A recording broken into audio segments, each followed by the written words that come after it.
नमस्कार दोस्तों, स्वागत है आपका अपने YouTube चैनल में। और आज का हमारा टॉपिक होने वाला है पटवारी राजस्व विभाग का जो हमारा पेपर हुआ था। इससे पहले हम अपना पर्यवेक्षक का पेपर कंप्लीट करा चुके हैं, उसके बाद सीचपाल का पेपर कंप्लीट करा चुके हैं, विधि सहायक, उसके बाद फॉरेस्ट गार्ड के जितनी पालियों का पेपर हुआ था सबको कंप्लीट करा चुके हैं। और उसमें लास्ट में ये निष्कर्ष निकला कि जो हमारा पत्र लेखन है और जो हमारे कवि हैं, इनसे हर एग्जाम में 5 से 6 क्वेश्चन बने हैं। तो इन पर बिल्कुल डिटेल में बिल्कुल पूरा फोकस होना चाहिए कि इससे क्वेश्चन आए और हमारा बाहर ना जाए। और प्रीवियस पेपर करने का सबसे बड़ा फायदा यही होता है कि हमें पता चल जाता है कि किस किस तरह से क्वेश्चन पूछे जाते हैं। ठीक है, तो इस क्वेश्चन को भी करते हैं हम, जो हमारे इस पेपर में दिए गए हैं सबको डिटेल में पढ़ेंगे, इससे बनने वाले सभी क्वेश्चन को देखेंगे। तो शुरू कर लेते हैं अपने पहले क्वेश्चन के साथ। यदि अभी तक आप हमारी इस सीरीज से नहीं जुड़े, जो हमारी आपके लिए बहुत हेल्पफुल होने वाली है, आप इस सीरीज से जुड़ सकते हो। आप प्रीवियस पेपर के जो हमारे अन्य क्वेश्चन कराए हैं आप उन्हें जाकर प्लेलिस्ट में देख सकते हैं। तो शुरू करते हैं अपने पहले क्वेश्चन के साथ। जो हमारा पहला क्वेश्चन दिया गया है, वह कुल्हाड़ी से वृक्ष काटता है, वाक्य में से दिया गया है, से किस कारक चिन्ह का बोध कराता है। से पूछा गया है और कारक से हमारा क्वेश्चन पूछा गया है। कारक के बारे में सबसे महत्वपूर्ण जानकारी कि कारक के कितने भेद होते हैं, तो कारक के भेद होते हैं 8, जो आपको याद रखना है। कारक को अन्य किस नाम से जानते हैं, तो कारक को हम परसर्ग कहते हैं और कारक के जो चिन्ह होते हैं उसे विभक्ति बोला जाता है, याद रखना। उसके बाद नेक्स्ट जो आपको याद रखना है कि सर्वनाम में कारक के कितने भेद होते हैं, तो सर्वनाम में कारक के 7 भेद होते हैं, क्योंकि सर्वनाम के अंदर जो हमारा एक कारक होता है संबोधन, कौन सा, संबोधन कारक, इसका प्रयोग हम सर्वनाम में नहीं करते। आपको ये याद रखना है कि किस कारक का प्रयोग सर्वनाम में नहीं किया जाता। इस तरह से भी क्वेश्चन पूछा गया है। ठीक है, तो आप देख लेते हैं जो दिया गया हमारा, से की बात कर रहे थे, किस में आता है, तो ये होता है हमारा कर्ण कारक में। और कर्ण कारक में और क्या चीजें होती है, तो आपको याद रखना है इसमें साधन का बोध होता है। किसका बोध होता है, साधन का बोध होता है। ठीक है, याद रखना। उसके बाद नेक्स्ट देखो ऑप्शन नंबर ए में जो दिया गया है अपादान कारक, इसमें क्या क्या होता है, तो इसमें प्रेम का भाव होता है, घृणा का भाव होता है, दूरी का भाव होता है, कुछ सीखने का बोध होता है। ठीक है, याद रखना ये चीजें यहीं पर होती है। उसके बाद संबंध में क्या क्या आते हैं आपको पता है, संबंध दर्शाया जाता है जो कि का, की और के का प्रयोग किया जाता है। उसके बाद नेक्स्ट जो दिया गया है संप्रदान कारक में कोई वस्तु सदा के लिए दे दी जाती है। जब कोई चीज सदा के लिए दे दी जाए तो कौन सा कारक होता है, संप्रदान कारक होता है। तो अन्य फैक्ट आपको याद रखना है। उसके बाद देखते हैं नेक्स्ट दूसरा क्वेश्चन। दूसरा क्वेश्चन हमारा दिया गया है उल्टे बांस बरेली को लोकोक्ति का सही अर्थ बताना है। लोकोक्ति से क्वेश्चन पूछा गया है। पहले तो आपको याद रखना कि लोकोक्ति क्या होती है, हमारा लोकोक्ति पूर्ण वाक्य होती है जबकि मुहावरे वाक्य का अंश होते हैं, ये दोनों में अंतर होता है। लोकोक्ति कौन सी भाषा का शब्द है, तो लोकोक्ति हमारा संस्कृत भाषा का शब्द है, जबकि मुहावरा हमारा अरबी भाषा का शब्द है। ठीक है, दोनों में अंतर होते हैं, आपको याद रखना कि हमारी लोकोक्ति क्या होती है, पूर्ण वाक्य होती है। क्वेश्चन पूछा गया है उल्टे बांस बरेली को, इसका क्या हमारा आंसर होगा, तो इसका आंसर हो जाएगा हमारा विपरीत कार्य करना। उल्टे बांस बरेली को अर्थात विपरीत कार्य करना। क्वेश्चन नंबर 3 दिया गया है और क्वेश्चन नंबर 4 दिया गया है। क्वेश्चन नंबर 3 जो दिया गया है देख लेते हैं। इसमें इनमें से जो 4 ऑप्शन दिए गए हैं, इनमें से देवनागरी लिपि में लिखे जाने वाली भाषा क्या है, कौन सी है जो देवनागरी लिपि में लिखी जाती है। पंजाबी, गुजराती, मराठी या असमिया, किसका प्रयोग किया जाता है, तो ये किया जाता है आपका मराठी का। ठीक है, याद रखना। उसके बाद देखते हैं next question number 4। Question number 4 में क्या पूछा गया है, इनमें से चंद्रमा का पर्यायवाची शब्द नहीं है। कौन सा शब्द है जो हमारा चंद्रमा का पर्यायवाची शब्द नहीं है, ये आपको बताना है। दिया गया है राकेश, मयंक, उसके बाद सोम और अर्क। ऑप्शन नंबर डी हो जाएगा, ये हमारा चंद्रमा का पर्यायवाची नहीं होता, जबकि चंद्रमा के अन्य पर्यायवाची शब्द जो आते हैं आपको याद रखना है, विधु होता है, राकेश होता है, उसके बाद दोनों नाम एक साथ याद रखना, हिमांशु और इसके साथ सुधांशु, हिमांशु और सुधांशु। उसके बाद अन्य नामों में सुधाकर, सारंग, ये तो सदाबहार है, सारंग के बाद निशाकर, निशापति और चंद्र। ठीक है, सो मयंक, ये महत्वपूर्ण है जो आपको याद रखने हैं, क्योंकि अगर किसी और एग्जाम में आते हैं मिलते जुलते तो आपको गलत नहीं करना है। और यही हमारे टेस्ट का मेन उद्देश्य है कि जब एक पर्यायवाची पूछा जाए तो उससे मिलते जुलते सब आने चाहिए। तो चंद्रमा के याद रखना, विदु, हिमांशु, सुधांशु, हिमांशु सुधांशु एक साथ याद रखने हैं। उसके बाद सुधाकर, सारंग, निशाकर, निशापति, चंद्रमा, सोम और मयंक, सब किसके हैं? चंद्रमा के पर्यायवाची। कौन सा नहीं है? तो ऑप्शन नंबर डी हमारा आंसर हो जाएगा। उसके बाद देखते हैं नेक्स्ट क्वेश्चन नंबर 5। और क्वेश्चन नंबर 5 में क्या दिया गया हमारा? इसमें दिया गया है अनवीक्षण में संधि बतानी। कौन सी संधि है? अनवीक्षण में कौन सी हमारी संधि होगी? तो इसमें जो हमारी संधि होने वाली है ये हो जाएगी हमारी, कौन सी संधि हो जाएगी? यण संधि हो जाएगी। संधि से क्वेश्चन है, सभी एग्जाम में लगभग संधि से क्वेश्चन बनते रहते हैं। कितने भेद होते हैं संधि के? तो पता आपको संधि के कितने भेद होते हैं? 3 भेद होते हैं।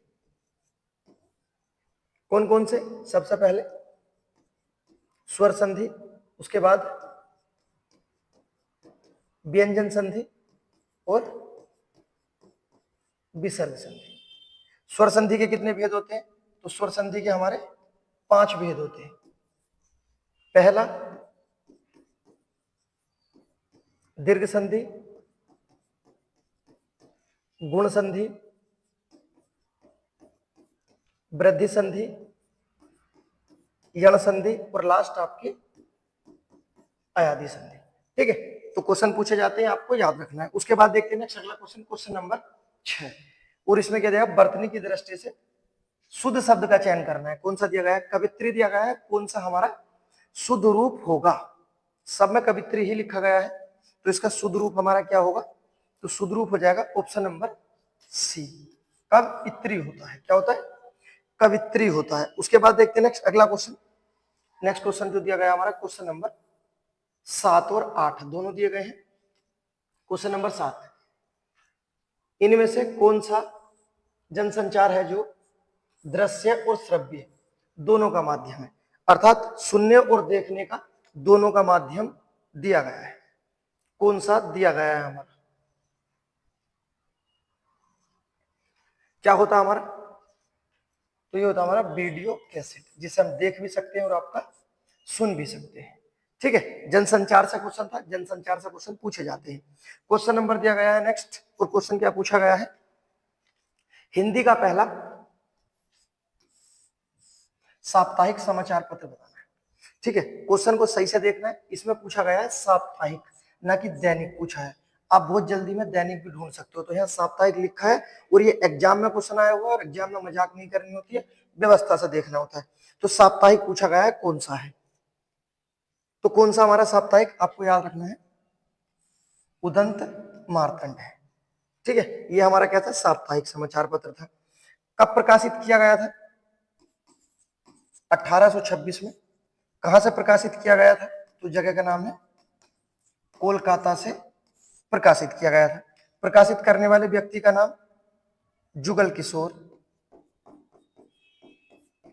जुगल किशोर। ठीक है, ये चीजें याद रखना। अब देखो, जब क्वेश्चन पूछा गया है हिंदी का पहला साप्ताहिक समाचार पत्र, ये पूछा गया है, तो आपको एक आंसर बताना है कि हिंदी का पहला दैनिक पत्र कौन सा था। ये क्वेश्चन में पूछा गया है, ये तो हमारा साप्ताहिक है। आपको गिव अवे बताना है हिंदी का पहला दैनिक पत्र कौन सा था। ठीक है, उसके बाद देखते हैं नेक्स्ट अगला क्वेश्चन। क्वेश्चन क्या पूछा गया है? क्वेश्चन नंबर 9 पूछा गया, अजातशत्रु। ठीक है, अजात शत्रु किसे बोला जाता है? हमारे डॉक्टर राजेंद्र प्रसाद को अजात शत्रु बोला जाता है। किसके द्वारा बोला गया था? तो महात्मा गांधी ने अजात शत्रु को उपाधि दी थी। अजात शत्रु का अर्थ क्या होता है? अजात शत्रु लिखा है, आप इसे अजात शत्रु समझना, क्या लिखा है? अजात शत्रु का क्या अर्थ होता है? पहला दिया गया है जिसका कोई शत्रु ना हो, यही हमारा आंसर हो जाएगा। जिसका कोई शत्रु ना हो, क्या कहते हैं उसे? अजात शत्रु बोलते हैं। ठीक है, ऑप्शन नंबर ए हमारा आंसर हो जाएगा। उसके बाद देखते हैं नेक्स्ट क्वेश्चन नंबर 10। तो क्वेश्चन नंबर 10 पूछा गया है, बहुत इंपोर्टेंट, बहुत ही ज्यादा इंपोर्टेंट क्वेश्चन, महादेवी वर्मा से। ऐसा शायद ही कोई पेपर होता है जो इनसे क्वेश्चन ना पूछा जाए, महादेवी वर्मा से। अभी किसी पेपर में, पीछे फॉरेस्ट गार्ड के पेपर में इनकी मृत्यु पूछ ली थी कि इनकी मृत्यु कब हुई थी। इनका जन्म पूछा गया, मुंशी प्रेमचंद की जन्म और मृत्यु दोनों हमारे ही एग्जाम में पूछ ली गई है। तो इससे ये पता चलता है कि कवियों की जन्म और मृत्यु पूछी जाती है। तो अब हमारे जितने जो कवि दे रखे हैं, हमें उनके जन्म और मृत्यु याद करनी चाहिए। ऐसा नहीं है कि हम उन्हें छोड़ के जा सकते हैं। महादेवी वर्मा, बात कर लेते हैं कब से कब तक का सफर रहा इनका। 1907 में जन्म हुआ था और कब इनकी मृत्यु होती है? 1987 में मृत्यु होती है। तो 7 का हेर फेर रहा, 7 लास्ट में है, ठीक है, दोनों में। उसके बाद नेक्स्ट जो आपको याद रखना है, बड़ी उपलब्धि 1982 में इन्हें हिंदी साहित्य का सबसे बड़ा पुरस्कार ज्ञानपीठ पुरस्कार दिया गया था। कब? 1982 में। ठीक है, हिंदी के क्षेत्र में पहली महिला है। किस रचना के लिए दिया गया? तो सभी को पता है, यामा के लिए दिया गया था। तो ये तो आपको पता है कि महादेवी वर्मा को यामा के लिए ज्ञानपीठ पुरस्कार दिया गया है, जो हमारा हिंदी साहित्य का सबसे बड़ा पुरस्कार है। लेकिन अगर क्वेश्चन ये पूछा जाए कि इनके द्वारा यामा कब लिखी गई थी, तो ये बताना है कि यामा इन्होंने 1936 में लिखी थी। ठीक है, चीजें याद रखना। अन्य इनकी रचनाएं देख लेते हैं, अन्य उपलब्धि इनकी महादेवी वर्मा की जो अन्य रचनाएं जो हमारे उसमें पूछी जाती है। अगर पूछा जाए इनका प्रथम काव्य कौन सा था, तो बताना। सबसे पहला काव्य इनका निहार है। उसके बाद अन्य में निर्जा, निहार, निर्जा, दीप शिखा, निहार, निर्जा, दीप शिखा। ठीक है, मधुर मधुर मेरे दीप जले, मधुर मधुर मेरे दीप जले। ठीक है, ये क्या है? इनकी महत्वपूर्ण रचनाएं हैं, बहुत उपलब्धियां रही हैं। विस्तार पूर्वक आप पढ़ सकते हो, प्लेलिस्ट में जा सकते हो आप, प्लेलिस्ट में आपको महादेवी वर्मा मिलेगी और इनसे सारी उपलब्धि कि इन्हें कब कौन सा पुरस्कार मिला, जैसे इन्हें द्विवेदी पुरस्कार, पद्मश्री पुरस्कार, कुमाऊं विश्वविद्यालय द्वारा डॉक्टर की उपाधि इन्हें मिल चुकी है, भारत भारती पुरस्कार इन्हें मिल चुका है। बहुत उपलब्धियां हैं इनकी जो हमारे एग्जाम में आती है। महादेवी वर्मा, आप प्लेलिस्ट में जा सकते हो, आपको महादेवी वर्मा मिलेगी, एक एक पॉइंट मिलेगा, कुछ ऐसा नहीं है जो उनसे बाहर चला जाएगा। ठीक है, आप एक बार जाके देख सकते हो। यहाँ पर करेंगे तो बहुत टाइम लग जाएगा, आधा घंटा तो महादेवी वर्मा में लग जाएगा। ठीक है, तो अब क्वेश्चन जो दिया गया है, हमारा क्वेश्चन देख लेते हैं। इसमें क्या पूछा गया है कि कौन सी रचना है जो महादेवी वर्मा की नहीं है। रचना दे दी गई है हमारी, पहली क्या दी गई है? श्रृंखला की कड़ी, अतीत के चलचित्र, उसके बाद साहित्य का श्रेय और प्रेय, और उसके बाद स्मृति की रेखाएं। तो कौन सी रचना नहीं है इनकी? ऑप्शन नंबर सी है जो इनकी रचना नहीं है। उसके बाद देखते हैं नेक्स्ट अगला क्वेश्चन, क्वेश्चन नंबर 11 देख लेते हैं अपना क्वेश्चन जो दिया गया है। संयुक्त व्यंजन ज्ञ की संरचना किससे हुई है? संयुक्त व्यंजन से क्वेश्चन पूछा गया है। संयुक्त व्यंजन को अन्य किस नाम से जानते हैं? तो इसे हम विजातीय व्यंजन कहते हैं। संयुक्त व्यंजन या विजातीय व्यंजन की संख्या कितनी होती है? बताना। 4 होती है। कौन कौन से होते हैं? पहला टकसाल है, त्रय, ज्ञ और लास्ट में श्रेय। ये हमारे क्या है? विजातीय या संयुक्त व्यंजन होते हैं। उसके बाद नेक्स्ट इनकी संरचना किस तरह से हुई है जो हमारा पूछा गया है, सभी को देख लेते हैं। पहला जो आपका क और स से मिलकर बना है, उसका त्रय, त और र से मिलकर बना है। जो पूछा गया है ये ज और अय से मिलकर बना है, और श्रेय स और र से मिलकर बना है। ठीक है, अब देख लेते हैं जो भी हमारा पूछा गया था। कोई सा भी पूछा जा सकता है, यहाँ तो ये पूछा गया है, तो ऑप्शन नंबर सी हमारा सही हो जाएगा। ठीक है, ये हमारा आंसर हो जाएगा। उसके बाद देखते हैं नेक्स्ट अगला क्वेश्चन। क्वेश्चन दिया गया है 12वां, इनमें से संयुक्त स्वर पहचानना है। संयुक्त स्वर कौन सा है? ठीक है, ऊपर देखो संयुक्त व्यंजन था और यहाँ संयुक्त स्वर पूछा गया है। दोनों ही संयुक्त से एक ही एग्जाम में क्वेश्चन पूछ लिया है। संयुक्त स्वर, संयुक्त स्वरों की संख्या भी आपको बताना है, 4 ही है। कितने संयुक्त स्वर हमारे? 4 होते हैं। पहला ए, ऐ, ओ और औ। ठीक है, ए, ऐ, ओ और औ, ये क्या है हमारे? संयुक्त स्वर है। ठीक है, अब ऑप्शन से तो हो जाएगा हमारा जो दिया गया ऑप्शन नंबर सी हमारा आंसर हो जाएगा, ये संयुक्त स्वर हो जाएगा। देख लेते हैं, जिस तरह से ऊपर पूछा कि संरचना किससे हुई है, तो आपको ये भी याद रखना है कि यहाँ इनकी संरचना किसके साथ हुई है। जैसे हमारा ए है, ये किससे बना है? ए और ई से इसकी संरचना हुई है। उसके बाद ऐ की, ए और ए से इसकी संरचना हुई है। ओ की जो संरचना होती है, ए और ऊ से इसकी संरचना होती है, ए और ऊ। उसके बाद नेक्स्ट जो औ है, ये हमारा ए और औ से मिलकर बना है। इसी तरह से संयुक्त व्यंजन है, इसी तरह से संयुक्त स्वर है। दोनों से क्वेश्चन पूछे गए हैं, देखो एक ही एग्जाम में। ठीक है, तो आपको याद रखना है। जबकि अन्य जो होते हैं संयुक्त स्वर है, ठीक है, इससे अलग हमारे ह्रस्वर और दीर्घ स्वर होते हैं। अगर देखो क्वेश्चन पूछा जाता, आप ह्रस्वर बता दो, जिसे बोलते हैं हम मूल स्वर या एकमात्रिक स्वर, और इसे ही क्या बोलते हैं? ह्रस्व स्वर। तो याद रखना, देखो ह्रस्व स्वर पूछा जाए, मूल स्वर पूछा जाए, एकमात्रिक स्वर, ये चारों कितने होते हैं हमारे? ये तीनों 4 होते हैं। कौन कौन से होते हैं? छोटा ए, ई, ऊ और री, ये क्या है हमारे? ह्रस्व स्वर है, मूल स्वर और एकमात्रिक है। उसके बाद आता दूसरा क्वेश्चन पूछा जाता, दीर्घ स्वर बताओ या 2 मात्रिक स्वर बताओ। ठीक है, अगर ये पूछा जाए तो ये कितने होते हैं टोटल? ये होते हैं हमारे 7। कितने होते हैं? 7। कौन कौन से? आ, बड़ी ई, बड़ा ऊ, ए, ऐ, ओ और औ। ठीक है, अब इससे जो मेन बात आपको याद रखनी है कि देखो ये जो शब्द है आपके दो, जो हमारे ये है ए और औ, जो हमारे दिए गए हैं ये दोनों, ठीक है, ये हम दीर्घ स्वर में भी पढ़ रहे हैं और इसे हम अपना जो क्वेश्चन पूछा गया है संयुक्त स्वर में भी है। तो अब हम इन्हें सर पहले दीर्घ स्वर माने, संयुक्त स्वर माने? तो हमारे एग्जाम में जो क्वेश्चन पूछे जाते हैं, इन्हें पहले प्राथमिकता दी जाती है, संयुक्त स्वर की प्राथमिकता ज्यादा दी जाती है। ठीक है, अगर दीर्घ स्वर और संयुक्त स्वर में तुलना करने के लिए कभी टकरा जाते हैं आपसे ये चारों, ठीक है, तो आपको पहले ये इन्हें जो प्राथमिकता देनी है, संयुक्त स्वर की प्राथमिकता देनी है। ठीक है, हमारे एग्जाम में यही माना गया है, क्योंकि इतने क्वेश्चन तो हम कर चुके हैं अपने प्रीवियस पेपर के, और यही बताते हैं कि हमारा आयोग किसे आंसर मानता है। फिर हमें भी वही मानना पड़ेगा जो हमारा आयोग आंसर मानता है। ठीक है, तो याद रखना। उसके बाद देखते हैं नेक्स्ट अगला क्वेश्चन, क्वेश्चन नंबर 13। अलग और व्यक्ति पूछे गए हैं, और व्यक्ति का नाम आ गया हमारे क्रांतिकारी कवि। किसे कहते हैं? सूर्यकांत त्रिपाठी निराला।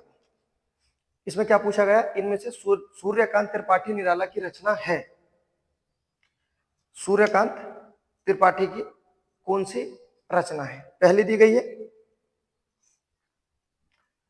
जनता का आदमी, उसके बाद उषा, उसके बाद बादल राग और सहर्ष स्वीकार है।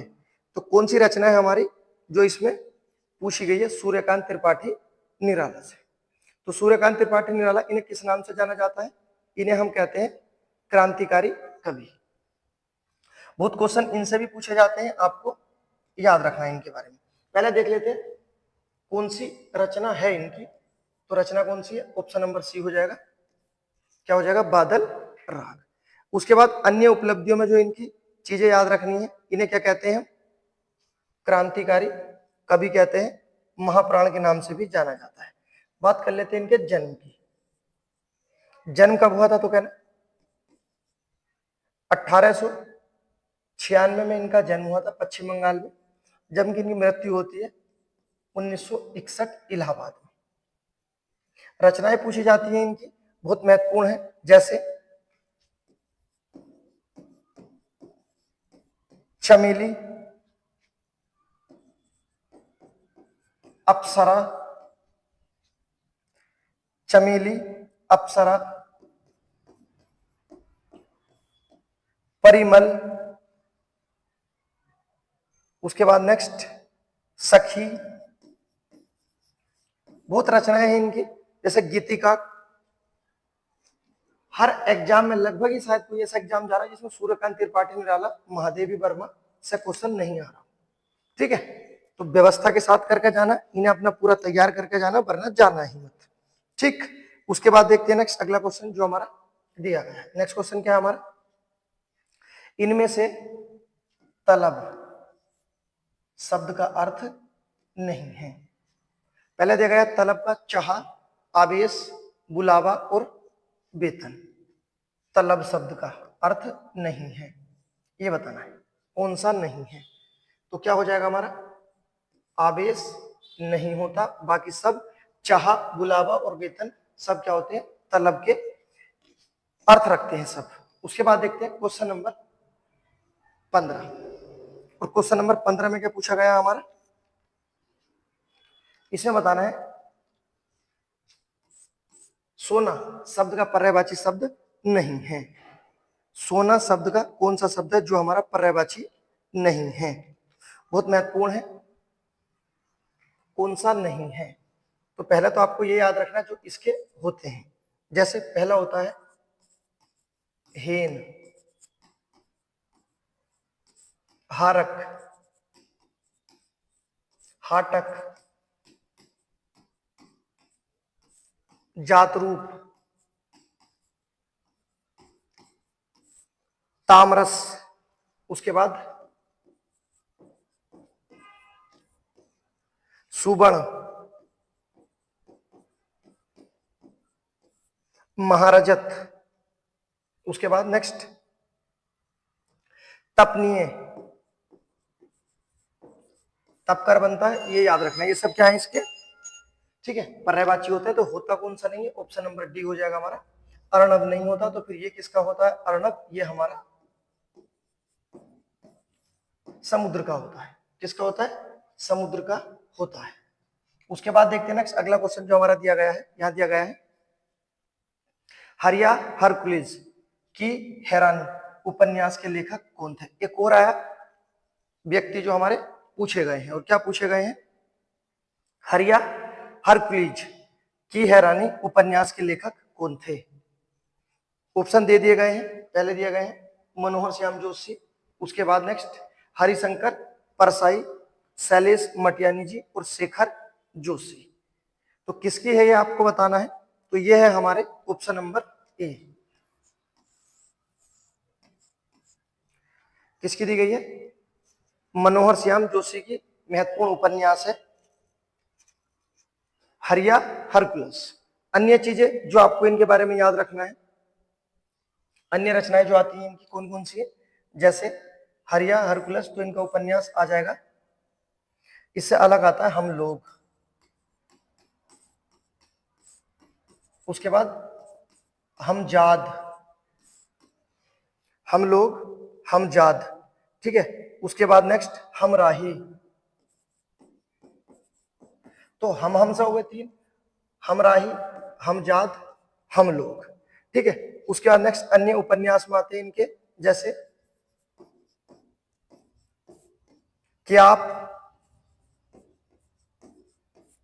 आपके बाद कसब, ठीक है। उसके बाद नेक्स्ट कपीस जी, कपीस जी, टाटा प्रोफेसर,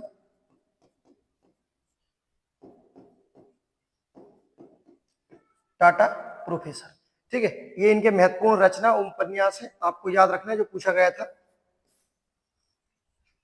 हरिया हरकुलीज की हैरानी उपन्यास किसका था? तो ऑप्शन नंबर ए हमारा मनोहर श्याम जोशी जी का था। उसके बाद देखते हैं क्वेश्चन नंबर 17, 18, दोनों क्वेश्चनों को देखते हैं जो हमारे दिया गया है।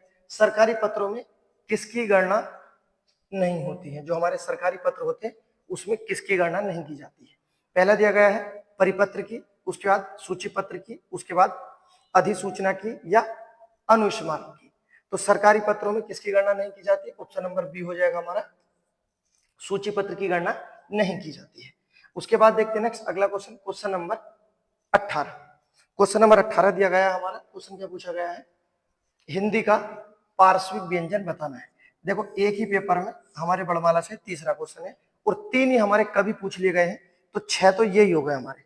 ठीक है, इसी वजह से पता नहीं किसका वेटेज बढ़ाते हैं, पता नहीं चलता, सब चीजें अपनी तैयार करनी पड़ती है। पार्श्विक पूछा है, इससे पहले आपने जो सुने होंगे अंतस्थ व्यंजन।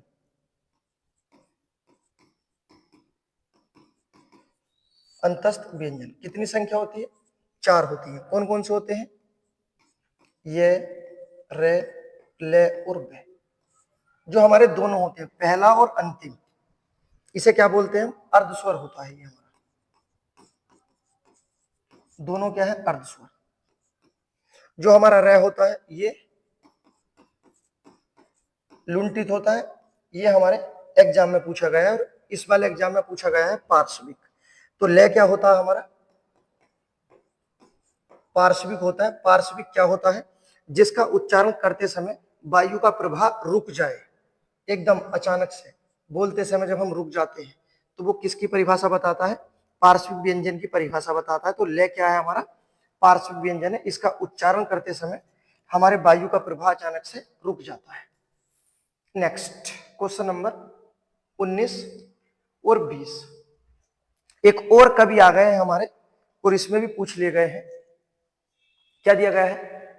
काव्य कृति आवाज भी एक जगह है के रचयिता कौन थे?